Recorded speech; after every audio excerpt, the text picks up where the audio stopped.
Antibiotics can save lives, but for the MCAT, it's not enough to memorize names. Can you actually predict how a drug works, or how bacteria outsmart it? In this video, we'll break down the major antibiotic classes, their mechanisms of action, and the high-yield ways bacteria develop resistance. You'll walk away with clear patterns, memorable strategies, and the confidence to tackle even the trickiest microbiology questions. Antibiotics target specific bacterial structures or processes such as cell wall synthesis, protein synthesis, nucleic acid synthesis, and metabolic pathways. A key idea for the MCAT is selective toxicity, meaning these drugs harm bacteria without significantly harming human cells by focusing on features unique to prokaryotes. For example, beta-lactam antibiotics like penicillin inhibit peptidoglycan cross-linking in the bacterial cell wall, which human cells lack entirely, making this an ideal target. Protein synthesis inhibitors such as tetracyclines and macrolides exploit differences between bacterial 70S ribosomes and human 80S ribosomes, allowing selective inhibition of bacterial translation. Fluoroquinolones target DNA gyrase, an enzyme crucial for bacterial DNA replication, while sulfonamides block folate synthesis, a pathway bacteria must perform themselves because they cannot import folate like humans can. A useful mnemonic is cell wall, ribosomes, DNA, folate to remember the main targets. On the MCAT, questions often ask you to match a drug class with its mechanism or predict side effects based on its target. So understanding why these targets are unique to bacteria is critical. This concept also connects to pharmacology and biochemistry, especially enzyme inhibition and metabolic pathways. Bactericidal antibiotics kill bacteria directly, while bacteriostatic antibiotics inhibit bacterial growth and rely on the immune system for clearance. This distinction is important because it influences treatment decisions, especially in immunocompromised patients who may not be able to clear infections effectively.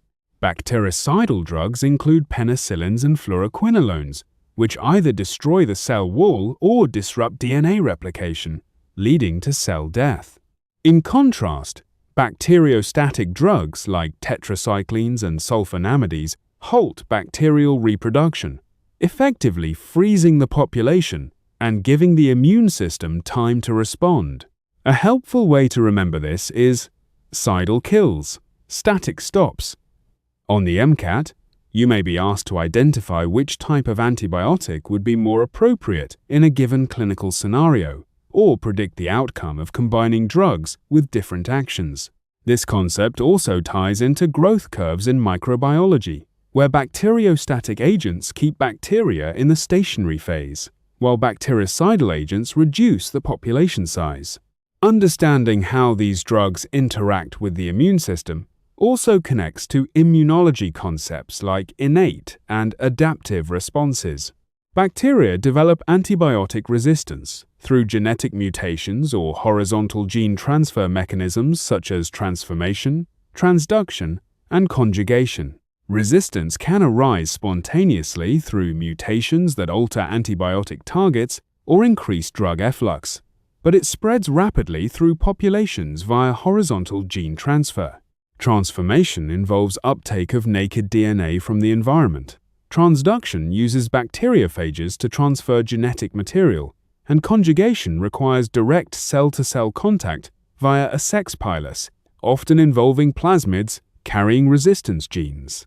A classic mnemonic is TRANCO for transformation, transduction, conjugation. On the MCAT, you are often tested on recognizing these mechanisms in experimental setups or predicting how resistance genes spread in a population. For example, plasmids with antibiotic resistance genes can move between different bacterial species, contributing to multi-drug resistance. This concept also connects to molecular biology topics such as DNA replication and gene expression, as well as evolution, since natural selection favors resistant strains in the presence of antibiotics. Common mechanisms of antibiotic resistance include drug inactivation, target modification, decreased permeability, and active efflux of the antibiotic. Bacteria can produce enzymes like beta-lactamases that chemically break down antibiotics before they reach their target, rendering the drug ineffective. Target modification occurs when mutations alter the structure of the antibiotic's binding site, such as changes in ribosomal subunits that prevent macrolide binding. Decreased permeability involves changes in membrane proteins, like porins, that limit antibiotic entry into the cell, while efflux pumps actively transport antibiotics out of the cell. A helpful mnemonic is ITP, inactivation, target change, permeability decrease, efflux. On the MCAT, you may be asked to identify which resistance mechanism explains a given scenario, or predict how modifying a drug might overcome resistance. This concept ties into biochemistry through enzyme activity and protein structure, and also connects to physiology when considering how drugs cross membranes. Misuse and overuse of antibiotics accelerate the development of resistance through natural selection, making antimicrobial stewardship essential. When antibiotics are used unnecessarily or incorrectly, such as not completing a prescribed course, susceptible bacteria are killed, while resistant ones survive and proliferate. This is a classic example of evolution by natural selection, where environmental pressure, in this case, antibiotic exposure, favors resistant phenotypes. Over time, these resistant strains become more prevalent, leading to infections that are harder to treat.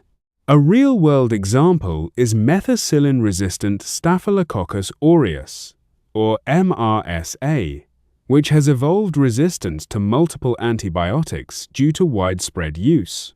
On the MCAT, this concept is often tested by linking evolutionary principles to microbiology, asking you to predict how bacterial populations change under selective pressure.